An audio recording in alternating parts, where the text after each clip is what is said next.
Every haunted place has a story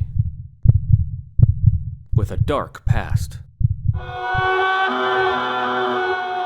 This is Ghost Encounters Podcast. Due to the graphic and violent things discussed on this episode, listener discretion is advised. Welcome back, all you spooky people, to the 14th episode of the second season of Ghost Encounters Podcast. I am paranormal investigator Justin Torok. And I'm Jordan, the group scientist. We have a special guest today. It is Jordan's sister, Paige Balterson. Woo! Thank you for coming back on the podcast. Thanks for having me. We have a very interesting episode to share with you. It's not necessarily ghosts. It's not necessarily paranormal, but it is something a bit spooky and creepy and does have to deal with death. This is a Reincarnation podcast episode. I don't know about you ladies, but I have some pretty wild stories to share. Yeah, they're pretty weird. Unexplainably weird. A lot of stories we have talked about have had coincidences, but this is top tier with coincidences. Yeah, exactly. Paige and Jordan, do you believe in reincarnation?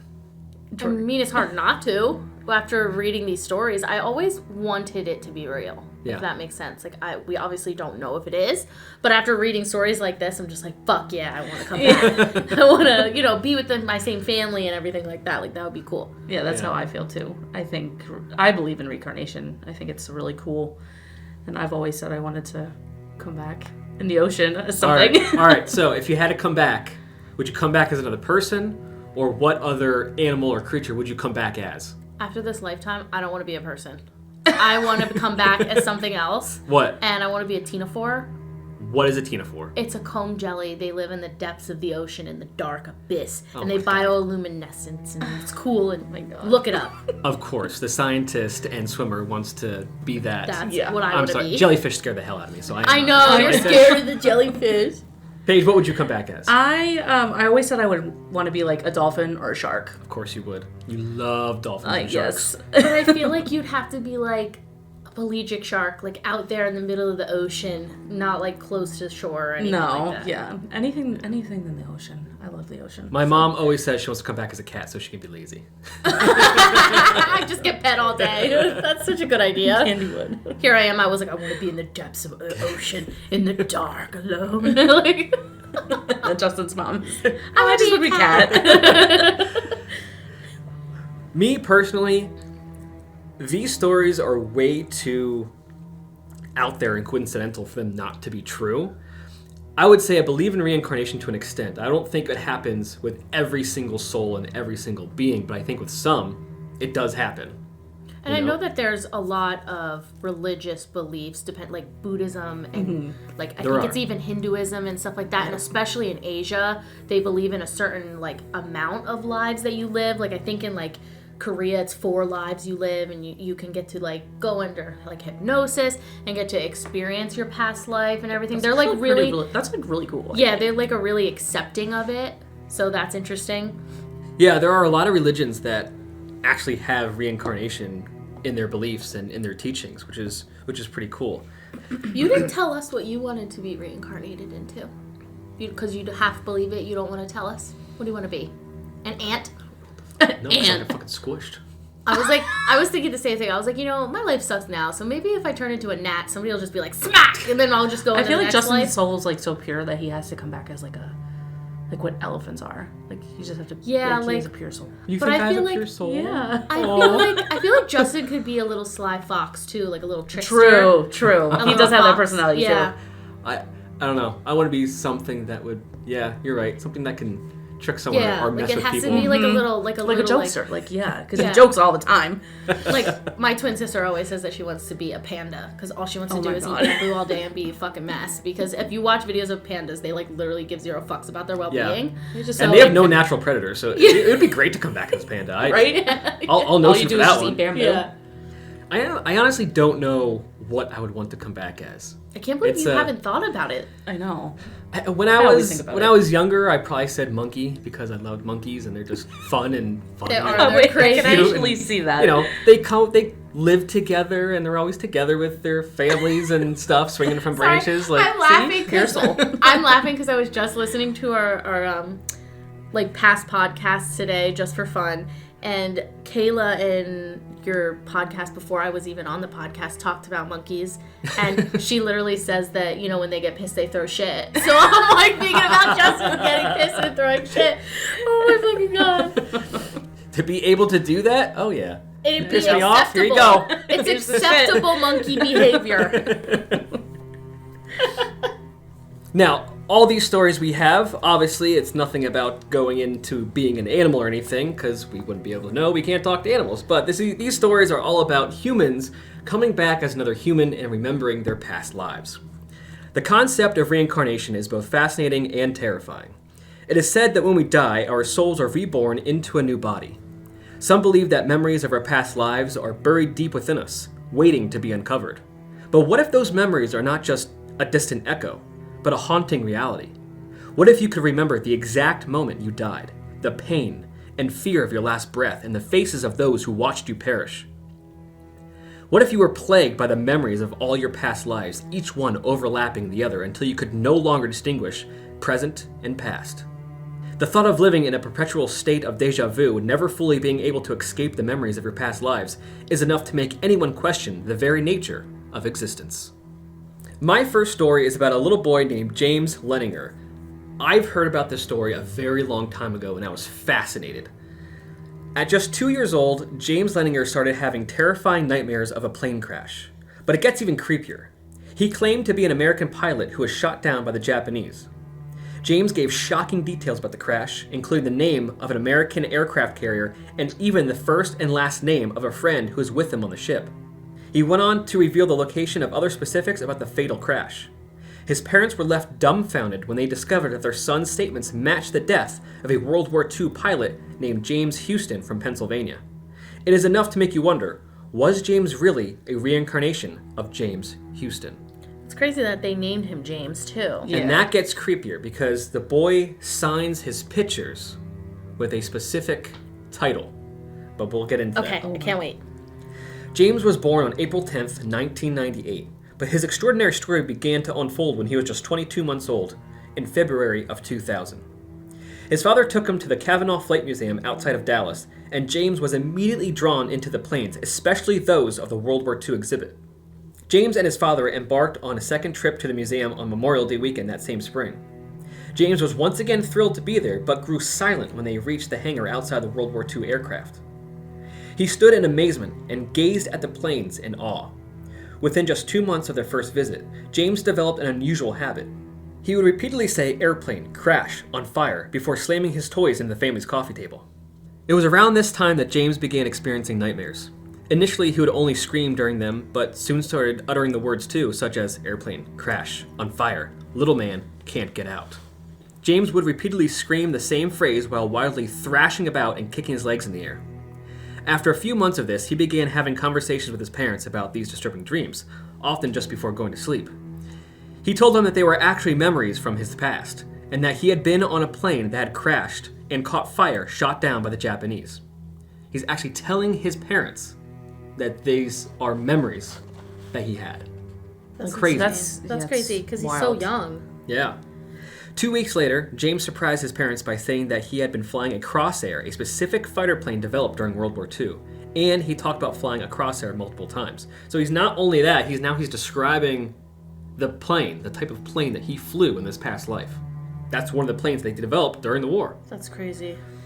Then on August 27th, 2000, when James was just 28 months old, he revealed to his parents that he had flown his plane off a boat. When his parents asked for the boat's name, he replied, Natoma. James's father was intrigued by the name and began searching online for information about it. Eventually, he discovered a detailed description of the USS Natoma Bay, an escort carrier that had been stationed in the Pacific during World War II. And how would a kid know that? I would have Exactly. like chills all over my body. You know what I mean? Like How does he know these That's stories? absolutely Like, his insane. father had to look it up himself. Like, Yeah. how does this little kid just know this? James's parents tried to gather more information about the little man in his dreams and asked him several times for his name. However, James always replied with either me or James. After a few weeks of James mentioning the USS Natoma Bay, his parents asked him if he could remember anyone else who was with them. And to their surprise, James responded with the name Jack Larson. What the fuck? That's crazy. I know. When James was about 2.5 years old, his father was browsing through a book titled The Battle of Iwo Jima, 1945, which he planned to give to his father as a Christmas present. James pointed out to an aerial photo of the island's base where Mount Surbachi, a dormant volcano, is located, and said, "That's where my plane was shot down." His father was taken back and asked him what he meant, to which James replied, "My airplane got shot down there, Daddy." About a week later, James's father contacted a veteran from Natoma Bay who remembered a pilot named Jack Larson, the friend that this little boy was referring to. I can't. So he's looking at an aerial picture of this for the first time and pointing, "That's where my plane got shot down, Daddy." Like, how would you react as a I'd father? be like, little kid, you're going to the adoption agency. Oh my god. Stop. Oh my God. That would kids freak me out. Like, imagine your kid is looking at you and just being like, "Yeah, Hiroshima, blah, blah, blah, blah." Like, you know, like, I would be like... no kid should know about World War II. How do you even know how do you even know anything about World War II at 2 years old? And the skeptic's going to be like, "Oh, well, his dad took him to the museum and looked at this stuff." Just by looking at a museum once or twice doesn't mean you're going to know all these details. Yeah, and how would you retain that kind of information as a 2-year-old? Yeah. Right. And be able to look at your dad Not even and that. be He was like, even "Yeah, younger I than know that this," when and- he was at Yeah. the freaking museum. And how do you know how a plane is made? Like, how do you know about engines and types? Like, and... you're just learning your name, everyone else's names, and now you're learning the name of the boat you were on, the name of your plane, the name of your friend. Like, it's insane. And how he knew, like, how the airplane got shot down. Yeah. Like, how does he know the term, like, Shot down. I don't, that's weird. Yeah. Due to James's... Kids are scary. Yeah, they are. Due to James's reoccurring nightmares, his parents eventually reached out to Carol Bowman, the author of a book on children's past life memories, and they began corresponding. Paige has given me a look or finger. Does she come up in one of your stories? She does. She's actually the one I looked at for my reincarnation story too as well. Okay. Following Bowman's advice, James's mother acknowledged to him that these events he was describing had indeed happened to him before, but emphasized that they were in his past and he was now safe. As a result, the nightmares became less intense and less frequent. According to James's parents, as he grew older and learned to draw, he became fixated on drawing battle scenes featuring airplanes, of course. He signed these drawings as James 3. When his parents asked him about the number 3, James explained that it referred to him being the third James, rather than his age. This may have been because his father was also named James. James continued to sign his drawings this way even after he turned 4 years old. In 2002, James's parents were interviewed by ABC News for a segment on a program called Strange Mysteries. However, the segment was ultimately not aired. So I wonder if it was too much for ABC to air this. Yeah, probably. But it's weird that he's referring to himself as James 3. That's actually pretty Right? cool. Pretty smart, too. So he's thinking, okay, I was James then, my father is James, and now I'm James. Okay, so 3 James. So I'm James 3. Oh, see, me, That's I smart. took it that he was the third James in Or like, the regiment. Or it could like, be you that in know? the regiment. Maybe there was a James even before the previous James. Yeah. And he keeps coming back as James. That's freaking weird. Right. Right? After a few months, James's father attended the Natoma Bay reunion. There, he discovered that Jack Larson had survived the war and soon visited him. He also learned that during the Battle of Iwo Jima, only one pilot from that ship was lost, James M. Houston, Jr. He found that Houston had not died on Iwo Jima itself, but during a strike against transport vessels in a harbor on nearby Chichijima. His plane crashed exactly as little James had described, with the engine being hit and the plane exploding into flames, crashing into the water and quickly sinking. The pilot of the plane next to Houston's was named Jack Larson. What the frick? Now I'm going to show you girls, I'm no. going to get your reaction on Oh, audio. This is the picture that little James drew. You can see that he signed it, James 3, Oh, shit. and you can see that the front of the plane is hit and exploding. Oh, what the Oh, my heck? God. That's so creepy. That is crazy. They are from Louisiana. This pilot is from Pennsylvania. How? How would they know? Yeah. I have the chills. Yeah, that's crazy. That's wild. Yeah. Of all things, not the wing being hit, not the back of the plane. It's no, literally the engine. The front of the plane and the engine exploding into flames. Wow. That's insane. And just like when he pointed out, that's where my plane crashed. Right. The same spot, too. Weird. The James Lanier reincarnation story leaves us wondering about the mysteries of life and death, and raises unsettling questions about the possibility of our souls returning into the world in different forms. It's a chilling reminder that the secrets of the universe are still beyond our grasp, and that the line between reality and the supernatural may be more blurred than we think. That was a crazy story. That was a good story. I remember the story when this happened back then. I feel like it's fascinated. I feel like it's one of the most common you remember it too, reincarnation. Jay. Yeah. There's more details. Like this little boy, like knew certain things about the inside of the cockpit and like how things worked. It just absolutely insane, especially at such a young age. Right. Yeah, it's insane. Yeah. It's literally insane. But imagine like being a little kid and like, they're not just nightmares. You're having these dreams of a past life of you dying in a plane crash. Yeah. Vivid thoughts. Did he grow out of it? Yes. Like, okay, yeah, I know So that. it eventually just stopped. Yeah, I know the that nightmares they say, eventually stopped, and he just knows that he had this past life. Yeah, like I know that it's common between the ages of like 5 to 7 that they like forget that they even said the shit that they said or whatever, and they like go about their life not realizing that they said some crazy shit. Yeah, he doesn't remember everything in detail. Like he was so young, but he remembers little bits and pieces of kind of what happened here. Interesting. Yeah. Well, with that creepy story, Jordan, who did you look up for reincarnation? I looked up Dorothy Eady. I think her last name is pronounced Eady. Dorothy was born in 1904 in London, but it wasn't until she was 3 years old that her reincarnation story began. She started having these like weird fits and like remembrances after she fell down a flight of stairs and was knocked out unconscious. Completely unconscious. Accounts after this can differ depending on the source that you hear it from, but she was either pronounced or assumed dead at the time, but then apparently like suddenly revived, and like that's crazy. The doctor came back to check in on her and the family, and she was sitting up playing in her bed. That's creepy. Yeah, so I would be freaking out. So after finding her very much alive, quickly after this incident, her parents started to notice she had formed a weird accent, which they assumed that she had suffered like from a brain injury, because there actually is like a diagnosis called foreign like accent syndrome. Okay. That people that have strokes and like brain injuries, they can like form these like weird accents that they obviously shouldn't have. Wow. So basically, this little girl was never going to be the same after this fall, and the accent was just the simplest of all the changes that we're about to talk about. She began to have reoccurring dreams of a life in a huge column building, like with these pillars and everything, and she insisted that she wanted to go home, apparently thinking that she lived in this column building. Understandably, her parents tried to explain that she was already home, but she insisted that she had another home, but she couldn't say exactly where the home was. That's cool, because in my next story, after the break, my story involves this little boy about saying he wanted to go home too. Oh, interesting. That's Cool. Yeah. So everybody thought that this was just delusions from the accident and a combination of her having a young mind, kids will be kids kind of thing. Right. Sometime within the first year of her accident, Dorothy's parents brought her to an Egyptian exhibit at the British Museum. Upon entering the galleries and everything, she ran away from her parents and pointed to a photo and cried, "There's my home." What? Yeah, that's pretty She took off crazy. and saw that That picture. she saw something and she was like, I know exactly what that is. The image was the temple of Seti I, who was the father of Ramses the Great. She insisted that she had once lived in that very same building, but then noticed something was missing. So here's another quote.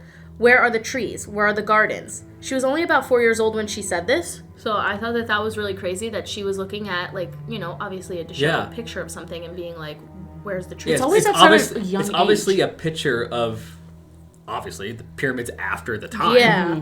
And back then, they did have lush greenery and gardens and stuff. It's just like that age. They like in They wouldn't have stories. known that. Yeah, Yeah. it's just crazy.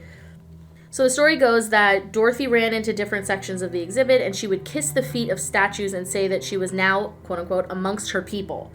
Her parents understandably were embarrassed and tried to get her to like chill out and everything like that. They didn't understand why their daughter was acting that way.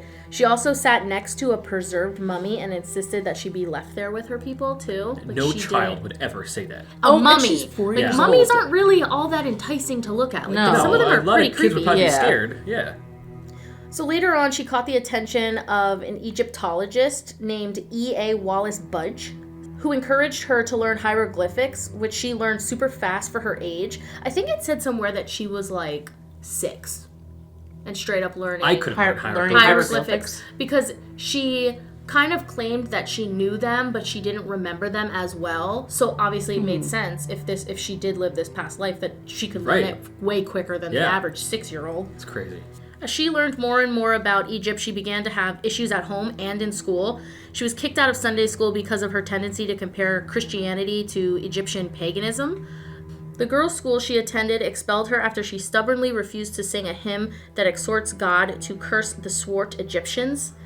I guess if I had some strong-ass beliefs and I was expected to sing something, I would be like, hell no. But, like, for the time frame, it's kind of weird that she, like, was going, like, stubbornly against these people because it was so long ago. Like, you didn't do stuff like that back in the day. No. Especially as a girl. Yeah, you weren't really as rebellious. But they're literally talking against what she believed in. Her own people. Yeah. You know? She even had to drop out of Catholic Mass, which I thought was crazy. God. Which, by all accounts, she thoroughly enjoyed. She did not want to go back. Apparently, she made a comment that it reminded her of the old religion of the pharaohs. And an angry priest apparently came to her house and bitched at her parents and was like, she is not coming back. He told her that she was no longer welcome in his congregation. And even after this, her obsession with ancient Egypt grew. At 14, she began to describe her relationship with Seti I. Oh, wow. Claiming to have been his lover in her previous life. She even described visions of nighttime visitations in which a mummy came to her bedside. Whoa. What? Dorothy's parents tried to get her help. Like, they, committed her to, sanatoriums or whatever. Well, back then, yeah, and obviously, even while she was there, who knows what kind of shit she was going through there, that it didn't help her. It didn't sway her opinion at all. She just simply refused to let go of her beliefs, and at 16, she finally dropped out of school for good. But her education did not completely end there. She took up part-time studies at an art school in Plymouth. She even got to play as Isis on a stage for a play, which I thought was super cool. That's pretty cool. I'm sure she was living her best life. Oh, yeah. During this period, Dorothy worked out the details of her previous life, probably because she was maturing, so she was able to put stuff together that she wouldn't have been able to. I just think it's crazy that she's now 14 and still remembers her past life. Like, we were just talking in at the end of your story. Right, it fades a bit. Yeah, and now we have her, she's about to live her whole life knowing. She told her parents again that she had these nighttime apparitions of a specific god named Horra, which claimed to be the spirit of Seti I. And he apparently dictated to her over a year-long series of visitations, claiming to be the reincarnation of a girl named Ben Trashit.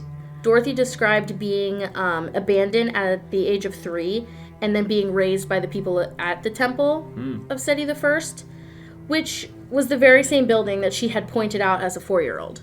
So because she grew up and she was able to research and study, she was able to find exactly where and what she was, which I thought was super fascinating.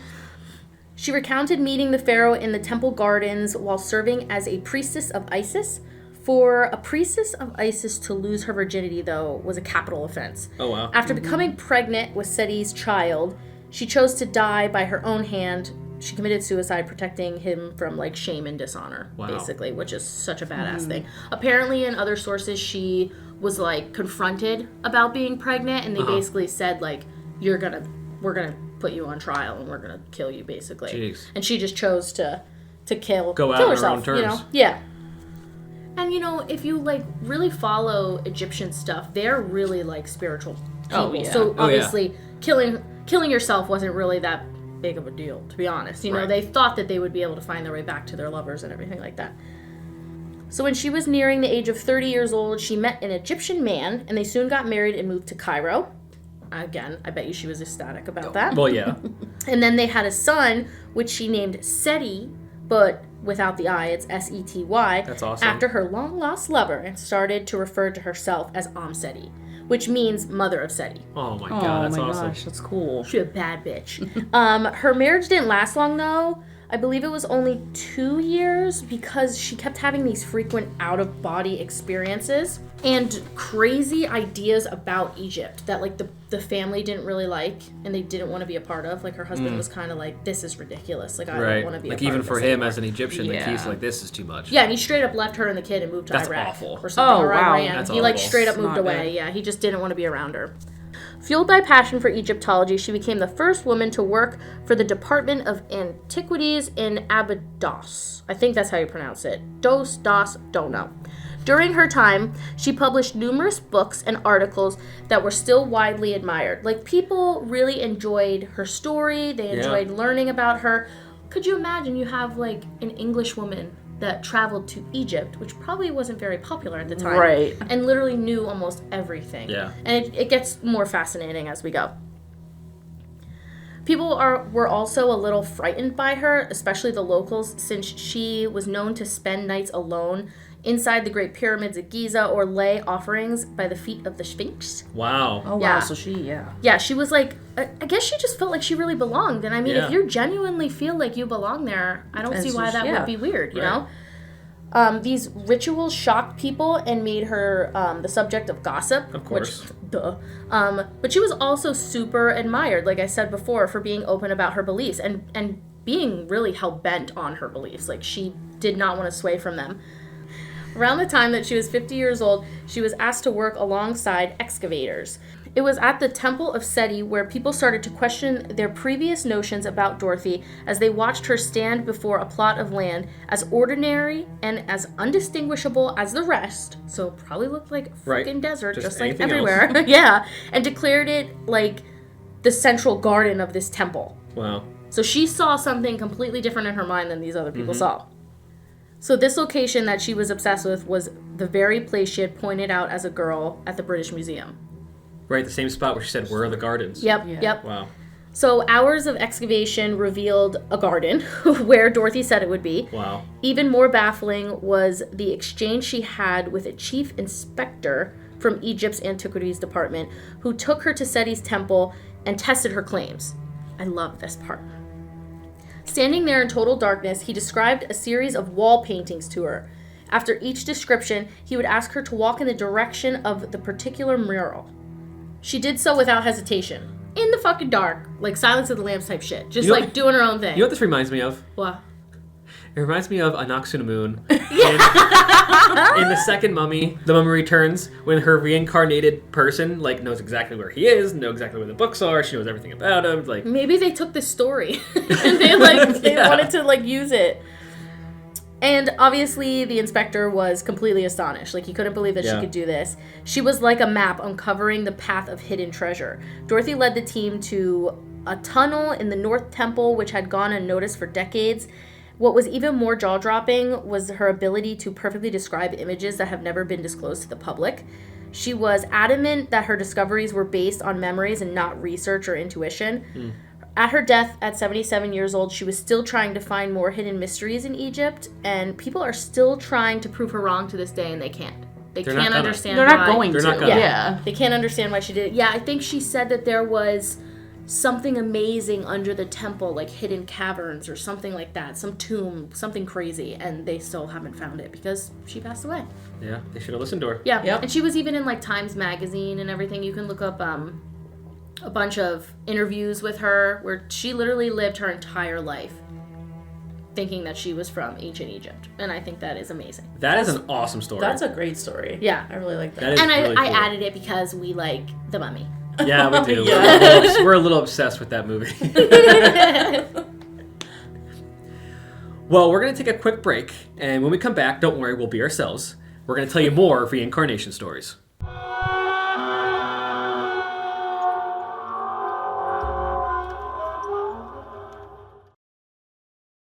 The Spooky Shop is now open for Ghost Encounters merch. Visit ghost-encounters.com and click on Spooky Shop. This episode is brought to you by The Colony Meadery. If you haven't tried mead yet, it's alcohol made from honey, and it's the fastest growing alcoholic beverage in the United States. It's all natural, totally gluten-free, and delicious.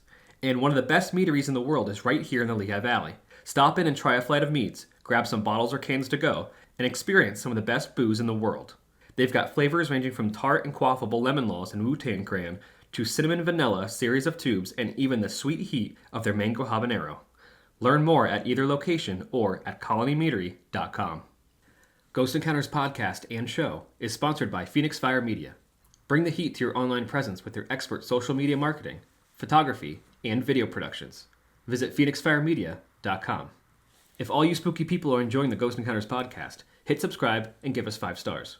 Follow us on Facebook, Instagram, and TikTok at Ghost Encounters PA.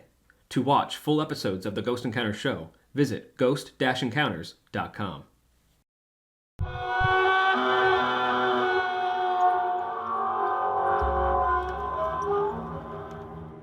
And we are back, like I said, as ourselves. And the next reincarnation story is going to come from Paige. Paige, what story did you look up? The story I looked up is about Shanti Devi.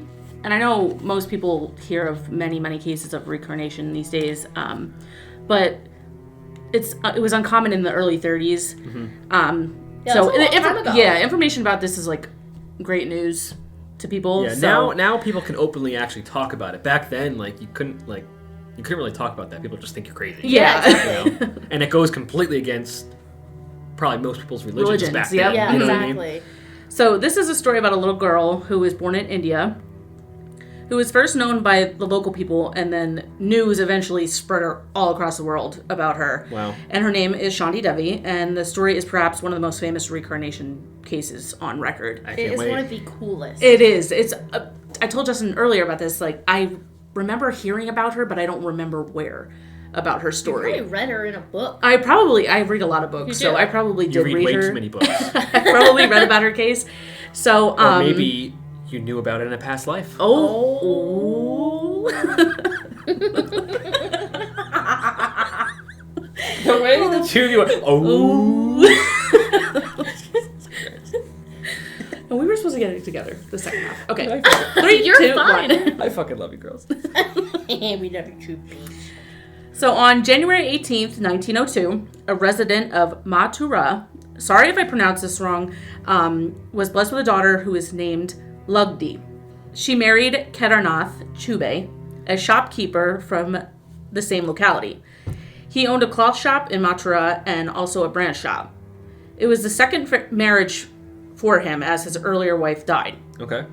Lugdi was very religious and had been to several pilgrimage places at a very young age. While at one, specifically, she was injured in her leg, which she had to be treated.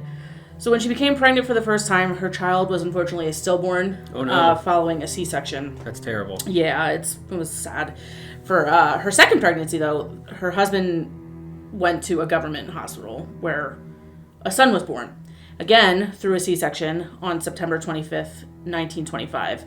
9 days later, however, on October 4th, Lugdi's condition declined and she died. That's terrible. Yeah, so it's a sad story for It's very sad. Because, childbirth, It still was to this day, you days. can die. Yeah. It's Yeah. a very, very traumatic thing It a really person is, has yeah. to go through.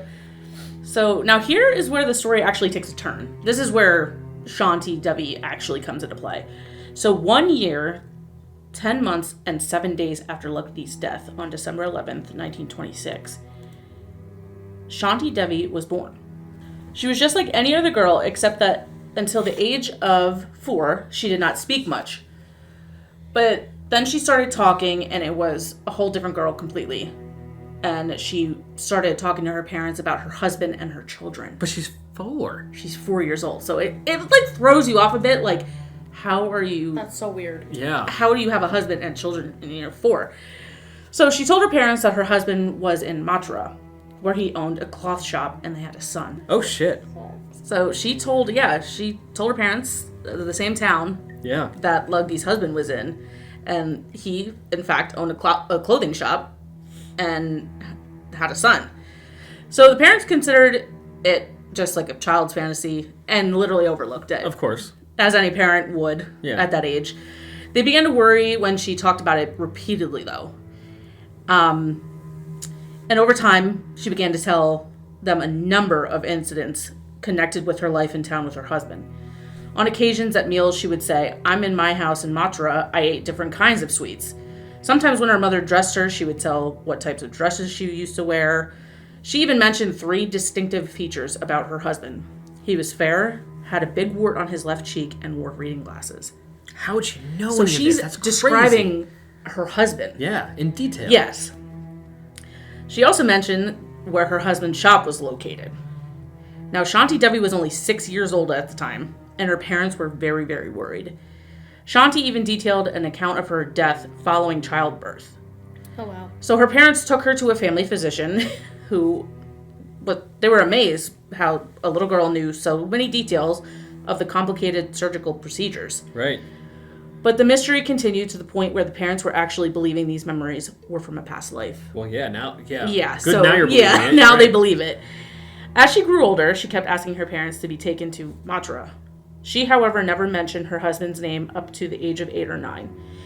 Now, in India, I guess it's customary the wives they're not expected to utter their husband's names to anyone. Oh, I didn't know that. Neither did I, so that was a fascinating thing to learn about.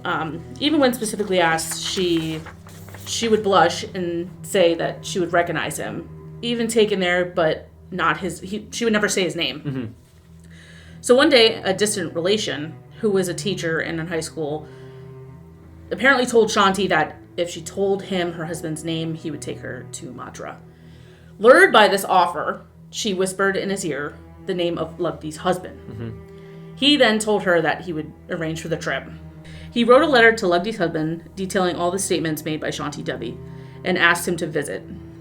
Kedarnath replied, confirming most of her statements and suggested that one of his relatives were allowed to meet Shanti.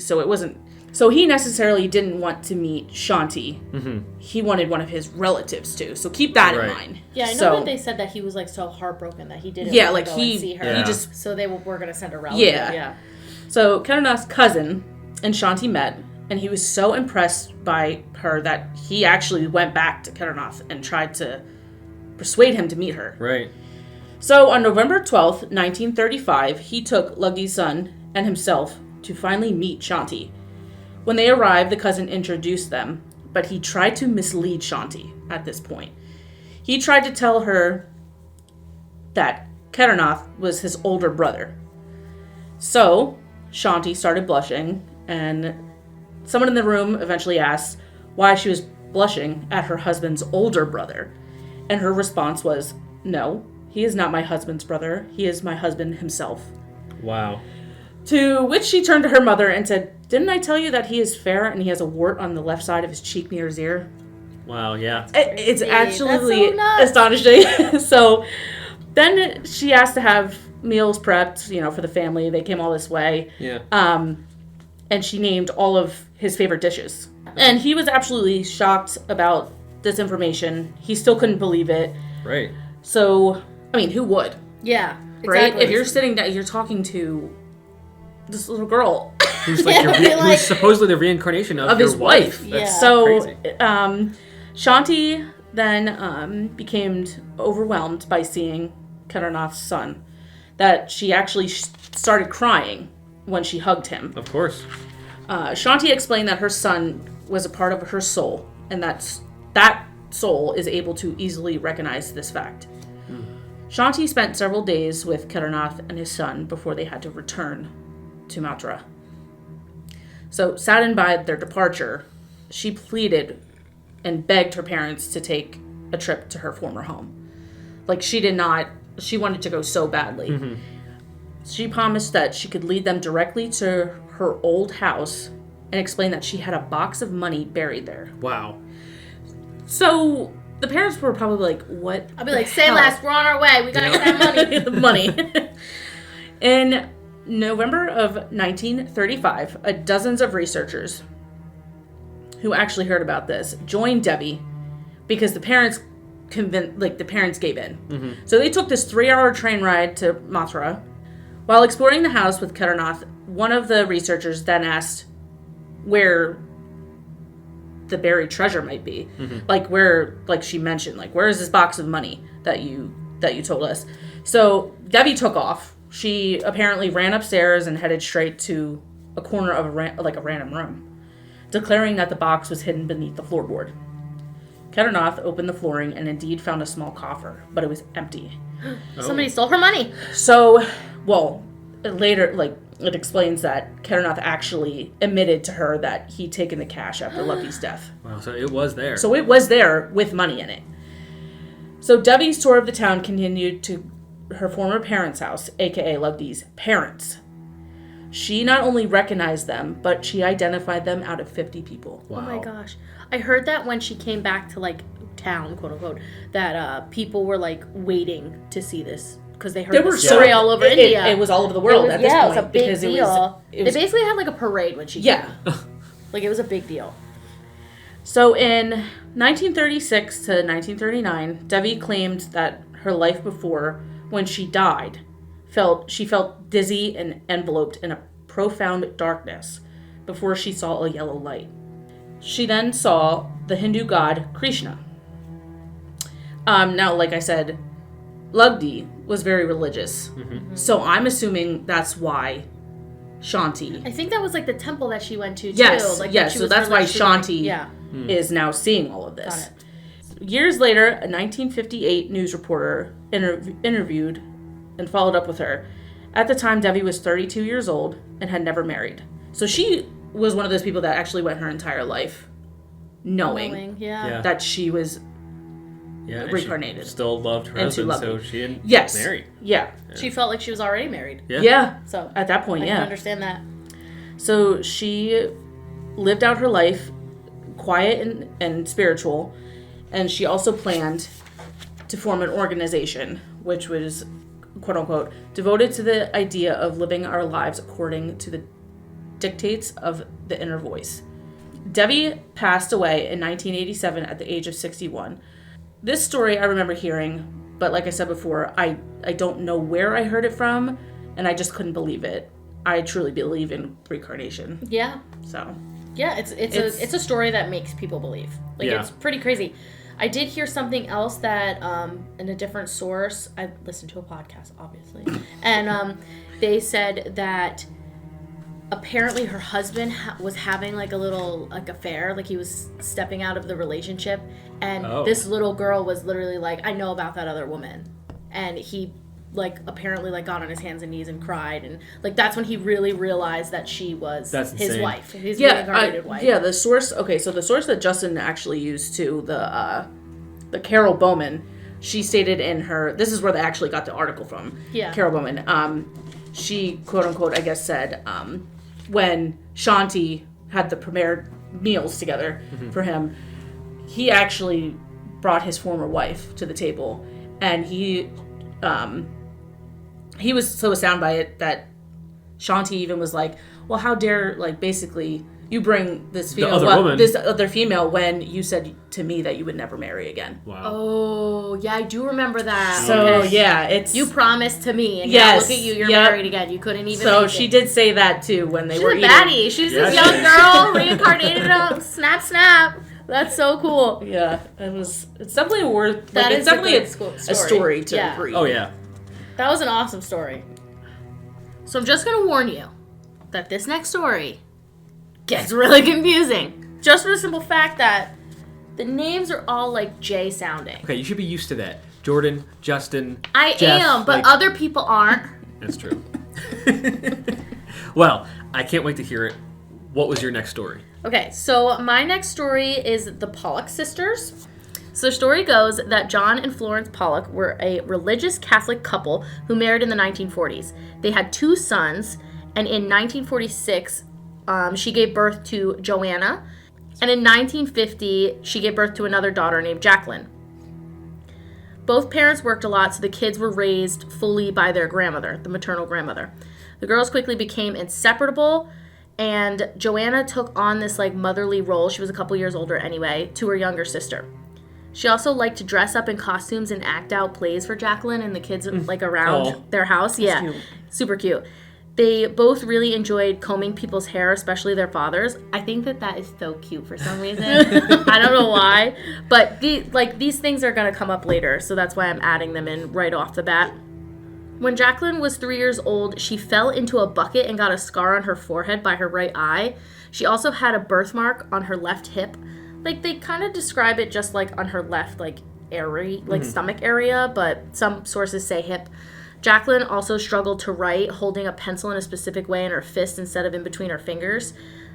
Jacqueline was described as being more stocky than her older sister Joanna, who was taller and lanky. Like I said, this information is going to be super important later. Weirdly, one day, Joanna, the older sister, said to her parents that she would, quote unquote, never be a lady, as if she knew that she was never going to be able to grow up and make it to adulthood. Oh, that's weird. They tried to brush this off, as kids will be kids, like we say in every story. That was until May of 1957. While Joanna and Jacqueline were walking to church with a friend, they were tragically hit by a car. Oh my God, no. Yeah, the woman behind the wheel was super depressed after being forcibly separated from her children, so she decided to try to commit suicide. Obviously she didn't, but she took a lethal quantity of aspirin and barbiturates, I think, and got into the car, which was really freaking stupid, with the intention of colliding into something full speed, but really she slammed into a wall, running over the kids in the process. Oh no. Yeah, that's terrible. Yeah, so the 3 children, 11-year-old Joanna Pollock and her 6-year-old sister Jacqueline Pollock and her friend had all died. Wow. The sisters died at the scene. The friend died on the way to the hospital. The woman was obviously taken to a psychiatric facility where she remained because obviously she was super depressed and her mental health was shit. Yeah. And the ordeal left the parents obviously completely devastated. Well, this story is starting off extremely tragic. I know. I was like right off the bat. So I actually found this story. It came up a couple times because I was interested in learning about reincarnation and birthmarks. Because I remember growing up. Why are you? Because you're I was like, why are you laughing at me? I have a big ass birthmark on my stomach. And she calls it Edward. It has a name. It's always grown up with me. Anyway, and I remember my mom watching like a show and being like, oh yeah, they talk about like if you have like big birthmarks, usually that's like how you died in your past life. So I was super fascinated, and this one story was what came up. So I found it crazy that, as we go through this story, they're going to talk about that birthmark. Yeah. And it's like, I'll talk about it at the time, but it like kind of boggles your mind, and we'll get into it. But anyway, continuing on. 1 year after the tragedy, John and Florence found out that they were going to have another baby, which is awesome for them. They were told that they were only going to be having one baby, even though John somehow swore his wife was pregnant with twins. On October 4th, 1958, Florence gave birth to 2 daughters, identical twins. Oh, wow. Of course, this story's perfect for you. I know. Because you're a twin. The twin girls were named Jillian and Jennifer. After they were born, they moved to a completely different town to start fresh. Obviously, they probably didn't want to see the scene of the accident, and they were happy to have 2 new daughters. They quickly realized odd similarities between their twins and their deceased daughters. For starters, Jennifer had 2 birthmarks. One was round, dark mark on the left side of her waist, which is like her hip, like I said, identical to the birthmark that little Jacqueline had. The other was a light mark on her forehead over the right eye. This one was identical to the scar Jacqueline got when she accidentally fell over and hit her head on the bucket. Wow. When Jillian and Jennifer were only 3 years old, they were presented with old toys from Joanna and Jacqueline that were in a box in the attic. So, like, these kids never saw the toys. Yeah. They just brought them down and was like, hey, we have these. Do you want them? But oddly, the girls didn't fight over them. Like, I know that if my parents gave me a toy and Taylor wanted the toy that I wanted, I'd be like, no, right. If there was just a box of toys and you said, go get toys, and you'd probably fight over something. Exactly. But in this situation, they didn't fight over them. Instead, right away, Jillian claimed Joanna's toys as her own, and Jennifer claimed Jacqueline's. That's weird. Oh, that's so weird. Super creepy. Like, if I was the parents, I'd be like, And this is interesting because all these other stories have been a reincarnation into a different family, into a different time period. And now we have like these girls going into the bodies of their sisters. Yeah, and I was hoping that you would bring that up because there were sources that said that the husband, John, was apparently super fascinated with the idea of reincarnation, but because they were deeply religious, obviously they couldn't really talk about it. They couldn't get feedback about it. So he basically was like, God, give me a sign of reincarnation. Wow. So that's why he had the inkling that he was going to have twins. Like he knew once his 2 daughters died that he was going to get them back. So going forward, Jillian took on all the same interests as her dead sister Joanna, acting more mature and responsible than Jennifer, and Jennifer accepted Jillian's motherly attitude towards her without question, even though the twins were the same age. Yeah. Also, she enjoyed dressing up and acting out the plays, just like her deceased sibling. By the time Jillian and Jennifer were born, Florence was free to help out and be the caregiver that she wasn't to her deceased kids. Yet the twins kept turning to their grandmother for love and guidance, just like the deceased. Yeah. Both twins also enjoyed brushing people's hair, especially their fathers, just like their dead siblings, which I thought was pretty crazy. When Jillian and Jennifer started learning to write, Jillian held a pencil correctly right away, didn't have a problem with it, but Jennifer struggled until she was around the age of 7, and still, even as a young adult, started reverting back to holding the pen upright in her fist, very often, just like Jacqueline. That's crazy. Jillian also had a slender build, contrasting to Jennifer's stocky frame in the same way, even though they were identical twins. I know, it's just just because we're identical doesn't mean that we're not going to grow up and be different looking. Right. You know what I mean? You don't look identical forever. So anyway, 3 or 4 years later, the Pollocks returned back to where they used to live for the first time. So they had to go, they wanted to go see, have them go around the area where their siblings died. Jillian and Jennifer were familiar with the area, oddly, and wanted to cross the road and go to the park where the swings were, clearly knowing their way around.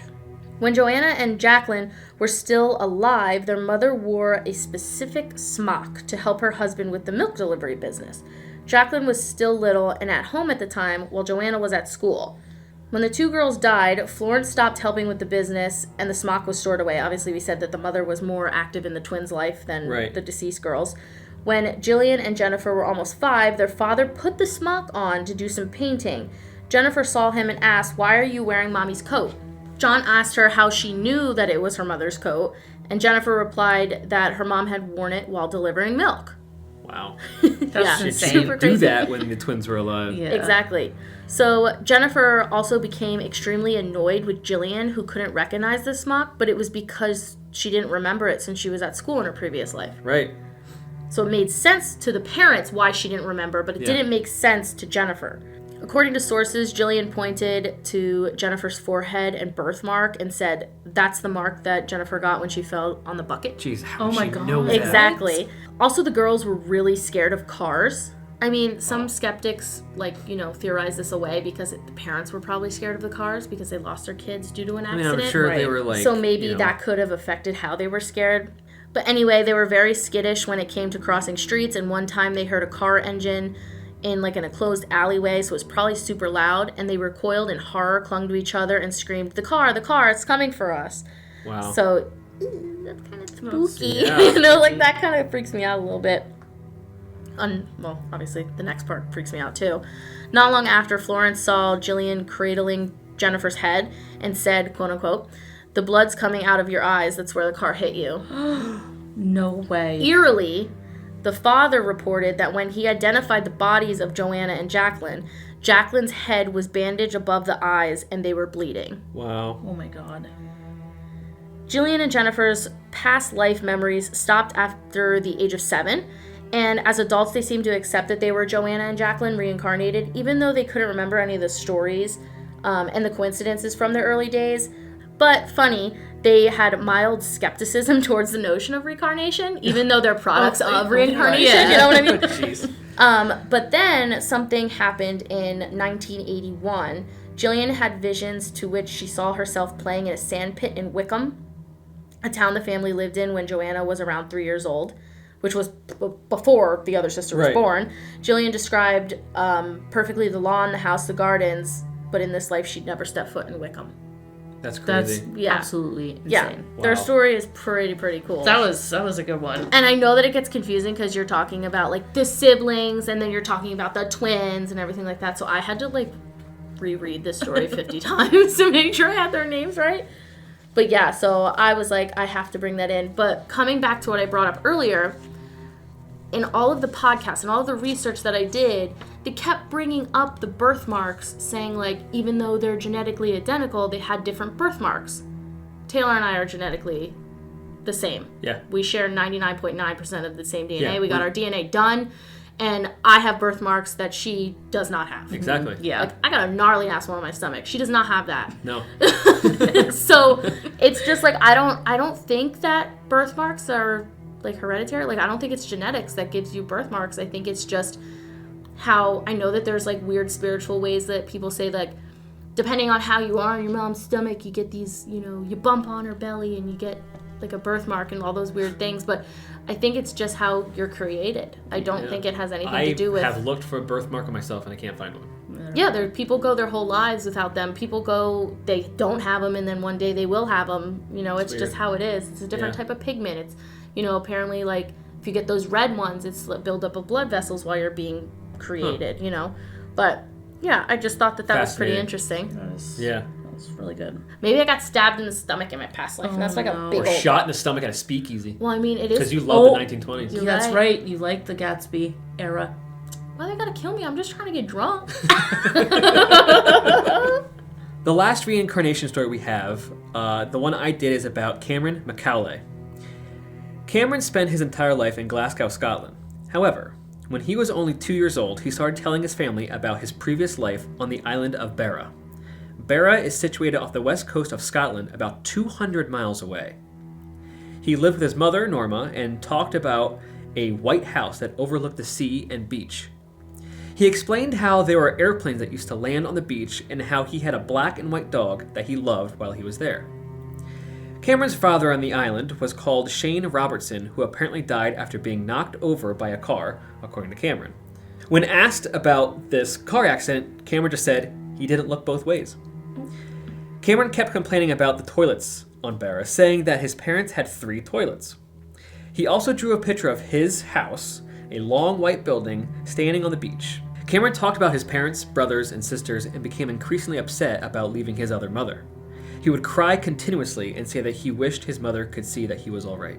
Cameron's story soon came to the attention of a film company, and after listening to a story, his nursery school teacher suggested that they should film him and go to the island. The film company agreed to take him to Barra, and they were escorted by Dr. Jim Tucker, a child psychologist. Cameron couldn't stop jumping up and down when he was told that he was going to go home. When they arrived on the island, they landed on a beach, and Cameron ran around yelling, "I'm back." Such a common theme.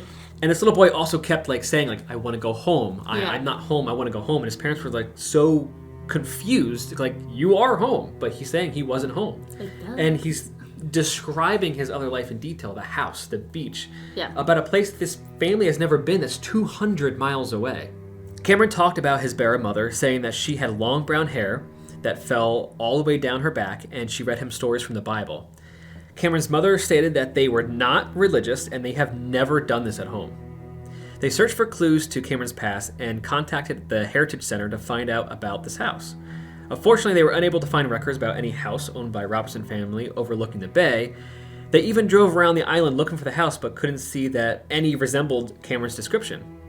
Eventually, they realized they were looking in the wrong direction, as the planes Cameron saw would be coming from the wrong side of the bay. After a while, they were informed that there was a Robertson family home on the other side of the island, and they drove Cameron there.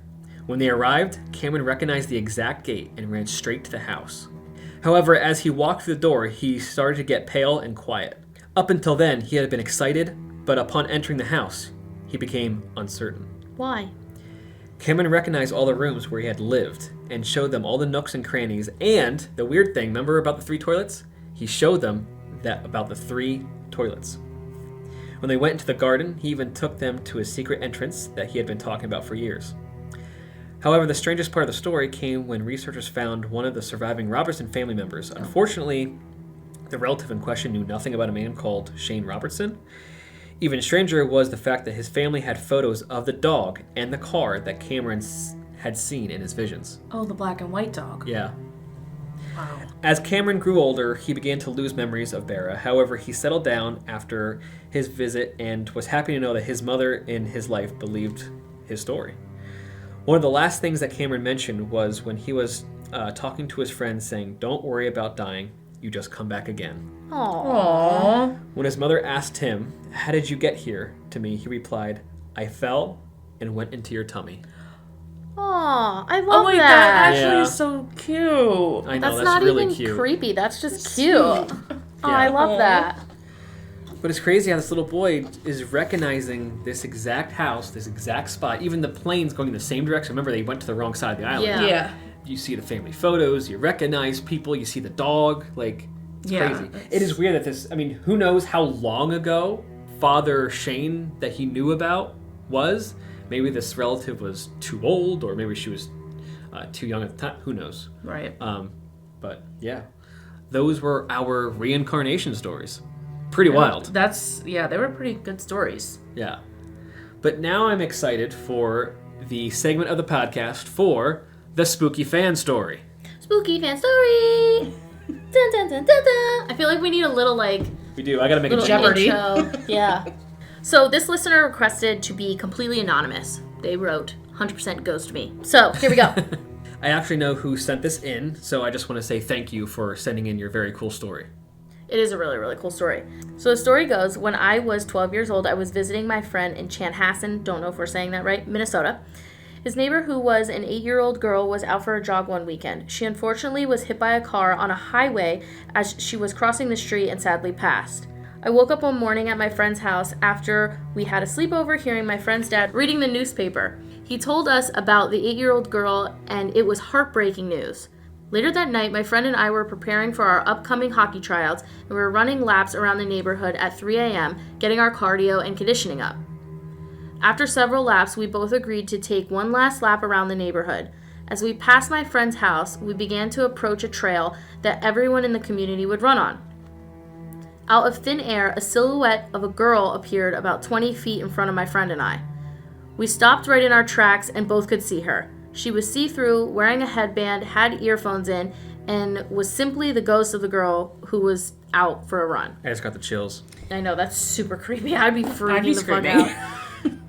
My friend and I looked at each other to confirm what we were seeing. My friend looked panicked and started walking backwards. I yelled, "Hey, who are you?" in a demanding yet curious tone. What a badass. Yeah. It's like, hey, who are you? And began to walk toward it. After walking several steps, I began to have a slight jog in my step as my curiosity exponentially grew. As soon as I did this, the figure vanished as if a cloud of smoke disintegrated in thin air. I realized she was gone, so I turned around and my friend and I went back home in total shock at what we just had witnessed. Well, yeah. She seemed as if she knew nothing. There is a quote in the Bible that describes how the dead know nothing and only the living are aware of the fact that they are living. She looked as if she had no clue that she was dead and was just going about her run like she would have normally here on Earth. Keep up the great work. Love your content. Oh, thanks for that. Aw. But yeah, that just seems like a residual haunting. Yeah. kind of haunting spirit, just doing what she always did, doing what she did on the last day of her unfortunate life. I mean, it's nice that they weren't running by the highway and saw the ghost get hit, you Right, know? yes, and then yeah. been like, oh my god, you know, like at least like they just saw Yeah. her gearing That's up cool to go. that like he sees a see-through apparition. He actually ran toward Yeah. her. And Like she I just said, badass. evaporated. Yeah. That's crazy. Me, I'd be like, Paige. I would Justin, be we're the friend We're backing leaving. up and being like, no. I'd be like standing there. I'd be like, y'all see that? This is why I don't go on runs. Nope. That's spooky. That was a good Yeah. story. That was a good story. story. Thank you again for sending in a story, and thanks for being a fan. And anyone else who has spooky fan stories, if you ever had a ghost encounter, any kind of spooky experience, anything at all, please send in your stories to GhostEncountersStories@gmail.com, or you can message us on social. I'm still waiting for a cryptid story. I want a Yeah. like werewolf story. I want someone who has seen Bigfoot or something. Yeah, you know? I want something cool. Like, Yeah. crazy. So again- Still waiting for aliens. Send in your stories. We need some stories, and I want to hear Stop what with you the guys... aliens. And I want to hear what you people have witnessed and experienced. I think that'd be really cool.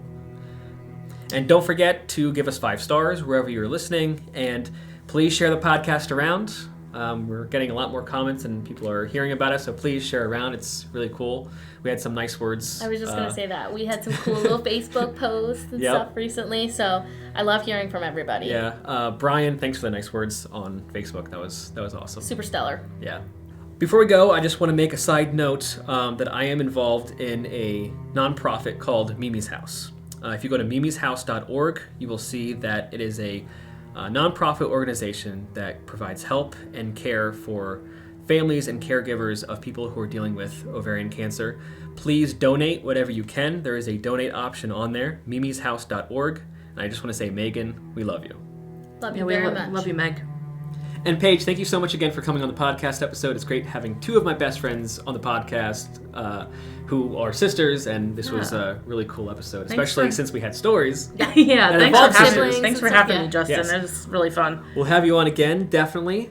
But that is all the time we have for today. Stay spooky. Maybe it's not deja vu. And make sure you look both ways before crossing the street.